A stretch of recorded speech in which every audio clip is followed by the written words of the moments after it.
Hi guys, I'm back again with some more stories for you today. Let's go to the first one, about OP's mother, who threatens to sue OP because she was kicked out of the family business. Listen to the story to find out why, and of course, to hear my insights. Enjoy the stories, guys, and don't forget to like and subscribe. And of course, don't forget to leave a comment. I, female 19, lived in Seoul, Korea for a few years when I was little, but soon my whole family moved to Brooklyn, except my grandma, father's side, who was still in Seoul, struggling with her family business. My mother asked her to come live with us in Brooklyn. So after a month and a lot of consideration, she sold her biz for a good amount of money and came to us. My grandma looked tired sitting at home all day, so I asked her why she wouldn't open another cafe or restaurant here. She seemed really attracted to the idea. My dad is a real estate agent too, so we actually made it happen. I did a lot of advertising on social media, advertising it as a small family-owned Korean barbecue and hot pot place. An okay amount of people coming by, just enough to make a good percentage of profit every month. Our most popular offer was the all-you-can-eat Korean barbecue and hot pot for $20. We didn't hire any chefs, just 5 waiters and staff to help customers and stay at the till. The chefs were me, my grandma, and my grandma from my mother's side. We loved cooking together so much too. And my grandma would ask people about her food when they finished eating. She loved feeding people. My mother started checking in on the place, watching customers, etc. She was really skeptical of stealing. So one day this couple comes in requesting a buffet. They're now eating after paying and stayed for about an hour just eating, which was no problem for us, since my Gmall supplied the meat for markets in Korea, amounting to way less than store-bought. My mother was now very obviously staring at this couple. I thought it was just her being skeptical again. As soon as I went back into the kitchen, I heard shouting. My mother was shaming this couple, especially the lady, for eating so much. She screamed, "You're taking money from a poor business that is barely getting by," which wasn't true. We were getting by great. The lady literally shedded a few tears by the time I went to intervene. At that moment, I didn't hesitate to ask my mother to leave. When she didn't listen, I told her she couldn't come back here for at least a week until she learned to behave. I feel guilty for saying that to my mother, but just know that wasn't the only time she made comments at customers for eating, although I would usually just ask her to stop instead of kicking her out. I had enough this time. I apologized to the couple so many times and told them the meal was on the house. I also told them they could come back another time and it'll be half off for both of them. The lady looked to feel a bit better and they thanked me and left.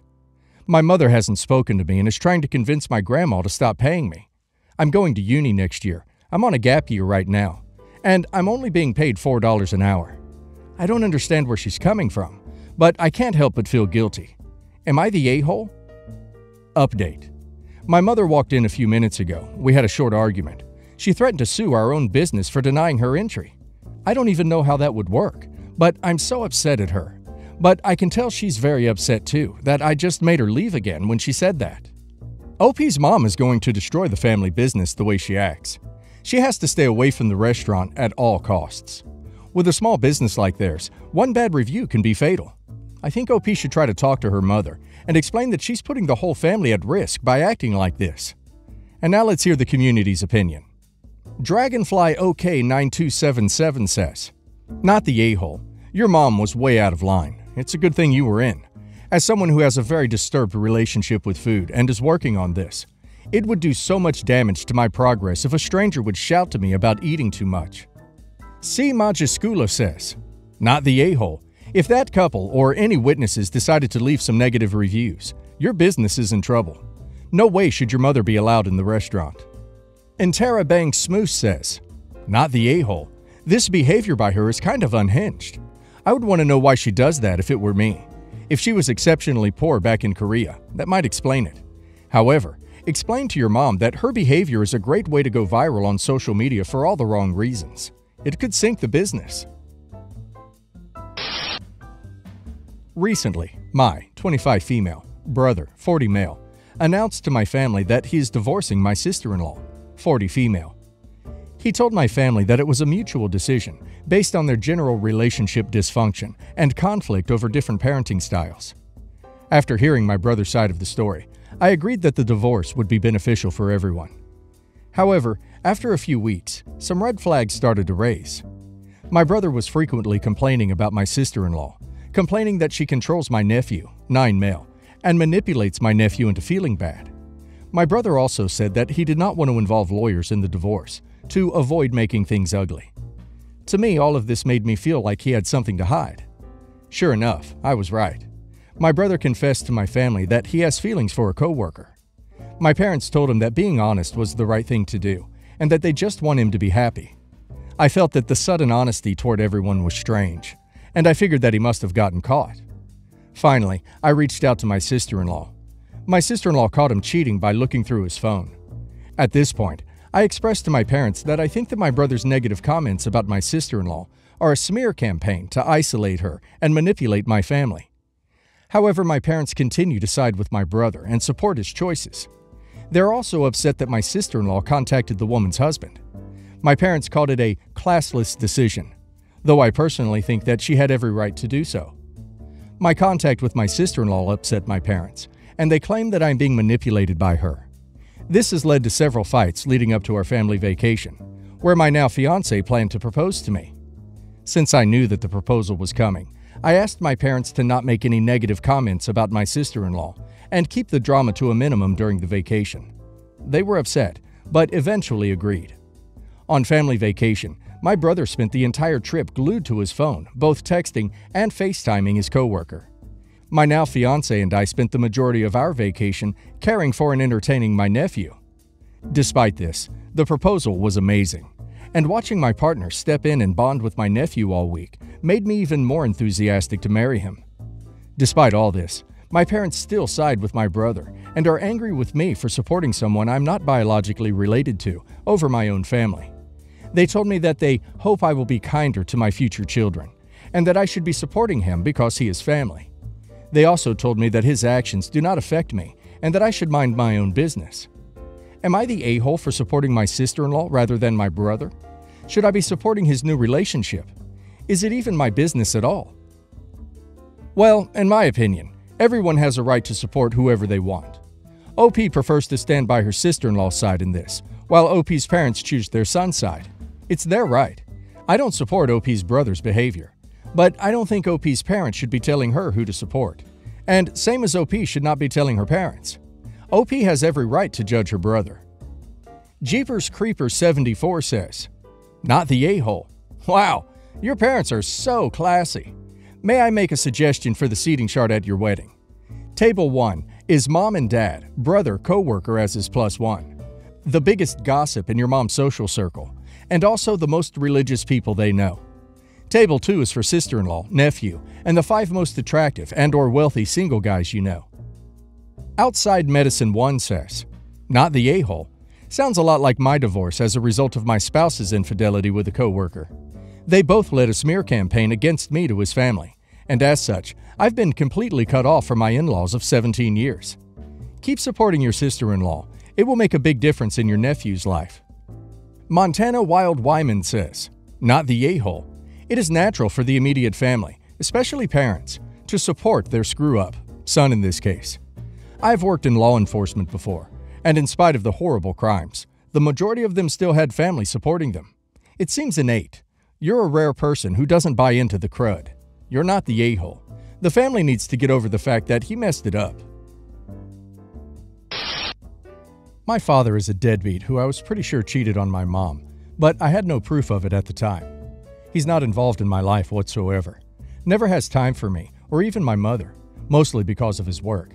Whenever he does have time for us, it is mostly to scream at us, mostly Mom.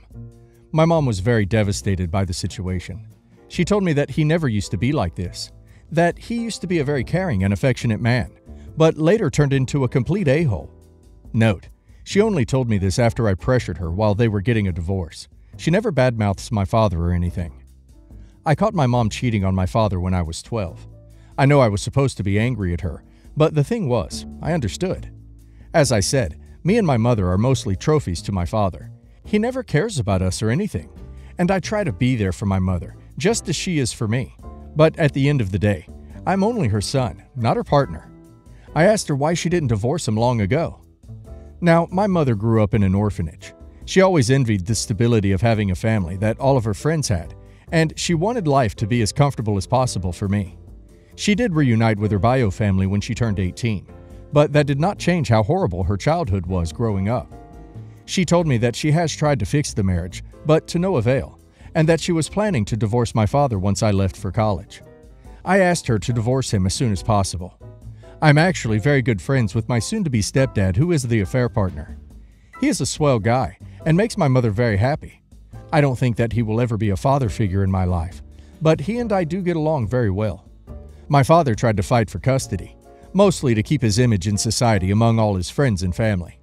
My father married his affair partner as well, and I do not get along with her. And I try to get along with her, but she's very intrusive, demands that I call her mom all the time, tell her all my problems. She doesn't try to give me any privacy, and later gets my father to shout at me as well. Now, I will be the first to admit, I have a lot of resentment and anger towards my father. His side of the family completely support him. It just seems so unfair that he just gets away with everything. He, of course, wants his son to be at his wedding, and I just saw this as the perfect opportunity. His family thinks that we have the perfect bond, and ended up being one of the groomsmen. I set up one of the cameras to record everything. When the pastor came to the objection part, I raised my hand and just let it all out. How he treated us, what kind of father he is, everything, and finished by asking the pastor, "Do you really condone such a wedding?" and quickly left. I don't know the exact aftermath of my actions, but one can imagine. My phone has been blowing up, and I'm being called an a-hole. Well, I think OP needs to grow up a little bit. Double standards aside, I'm sorry, but OP's mom's sob story does not absolve her of her decision of lining up her new marriage ahead of ending the old one. The purpose of objecting at a wedding isn't to air every grievance OP has with one or both of the people getting married. It's to present a valid legal reason this shouldn't be happening. And it sounds like even OP thinks his dad and stepmom are a solid match, based on how they treat people. So OP just made a spectacle of himself for absolutely nothing. Riga Lazar says, "Yeah, you're the a-hole. If you hate your dad so much, why did you go to the wedding? Why spend time with him at all? Dragging the pastor into the whole thing makes you doubly the a-hole. The duck you need to bring innocent bystanders into your revenge dream. Grow up." Ramato Saucy says, "You're the a-hole. If you don't approve, don't go. Spend the time with your mother instead. Really? Setting up cameras? You are the a-hole, yes." Edit. Was a bit harsh. Now I know you were a kid. But still you're the a-hole. Unfortunately, your legitimate problems about your horrible dad now look like a petty outburst at a wedding. What feels good isn't always the best thing to do.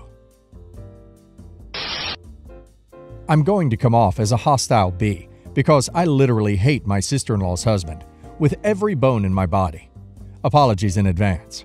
So my husband's sister-in-law 43, and her husband, S, became homeless like a month ago. They have a child, 10, Opal, and I wasn't about to let her live on the streets. So they were welcomed into my home.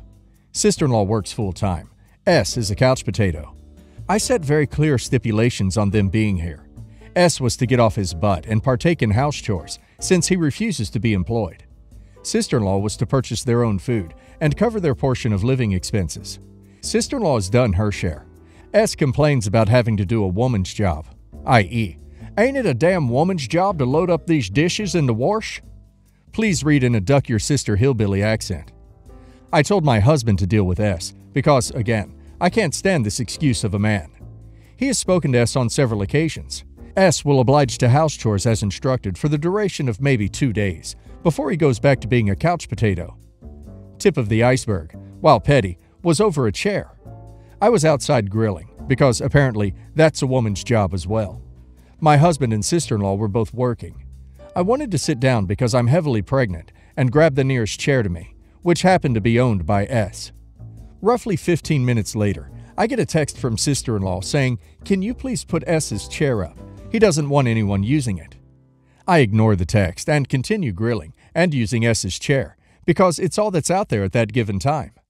Sister-in-law comes home maybe an hour later, sees S's chair still outside and says, "I texted you and asked you to put that up because S doesn't want anyone touching it," and asks why I ignore it. And I say, "It's a chair, get over it." S comes in and says, "It's my chair, and I don't want anyone's fat butt in it." Bold considering he's the only overweight one here. I told him to watch his tone, and he starts talking about how I'm going to ruin his chair. He wouldn't let up, so I told him to get out. Sister-in-law then defends us, saying anyone who has a problem with my husband has a problem with me. So I said, good, you can leave too then. My husband is on my side, but I'm seen as a dirtbag and getting texts from out-of-state family members saying that I'm wrong for kicking them out over a chair that wasn't mine to be using. No Patient says, not the a-hole. This isn't about a chair. It's about an unemployed a-hole being rude to his hosts. If they are truly homeless now, I would consider taking in the niece, but the two parents can duck off. Cranberry Cobbler says, I would have thrown his misogyny back in his face. Well, since you make your wife do the man's job, you can help with the simpler woman's job at least. Does she have to handle both roles? Not the a-hole. On Friday, after I got home from work, I checked the mail to find that my in-laws had sent us a wedding invite. They addressed it to John and Jane Smith. However, my name isn't Jane or even somewhat close to Jane. Think something like Valerie. I was and am extremely hurt that they don't seem to remember my name. Even though I have been with my husband for 3 years and I'm friends and interact with him on social media. We also see them fairly regularly, a few times every couple of months. And they attended our wedding in July of this year. My husband called my mother-in-law to explain the situation and ask why they would think my name is Jane. My mother-in-law started laughing uncontrollably and said that that was the funniest thing she had heard all day. She then went on to say that she gave them both of our names and addresses when they were asking for invite information, so she doesn't understand how they could have gotten Jane from Valerie. Here's where I might be the a-hole. I put the wedding invite back into the envelope and crossed out the name Jane, wrote my name, Valerie, above it, and mailed it back to my in-laws with a note saying we will not be attending. We already have plans for that day. When my mother-in-law found out what I had done, she said that I had ruined the upcoming holiday, Thanksgiving, because my in-laws will feel dumb at their teeny mistake. However, I feel like it wasn't a teeny mistake. They had multiple sources, social media, the text my mother-in-law sent to them, calling my husband, to find out my name had they actually forgotten it. But they chose to grab a random name from thin air to put on the invite. So am I the a-hole for sending back the invite? Edit. I was told I should update the post to clarify that my in-laws have done other petty things. Like call me my husband's ex-girlfriend's name from high school for the first 6 months, in the 3 years I've been with my husband, which is the main reason I responded the way I did. Mike TV says, Info. I don't get it. Your in-law sent you an invitation, but gave your wrong name to someone else? Whose wedding is this? Is it a big one? Sassy says, it's my cousin-in-law's wedding. My aunt-in-law, whom my husband is very close to, asked my mother-in-law for our address and correct spelling of my husband's and my name. This is an intimate ceremony, so my aunt-in-law addressed all the invites so they matched. Pieces Mermaid 007 says, not the a-hole. They sent an invitation with, I assume, an RSVP. You let them know you can't come like you're supposed to do, and you corrected a mistake. If they feel silly over being corrected on someone's name, then maybe they should have written the correct name to begin with. Lonely Dragon 11 says, not the a-hole. After 3 years of marriage, there's no excuse for that huge of a mistake. If it was a slight spelling error, like Valerie with a Y, and it's supposed to be Valerie IE, it would be annoying, but it could be a simple mistake on the part of the couple or the printer. For that giant of a mistake from Valerie to Jane, it had to be mother-in-law giving them the wrong name on purpose. Raphael Sirah says, you're the a-hole. You sound like a piece of work who's looking for conflict where there is none. It sounds like a minor mistake that might happen in the course of sending many invites with different names. I imagine someone named Jane got an invite for Valerie. There are enough genuine challenges in the world to not make this into something big.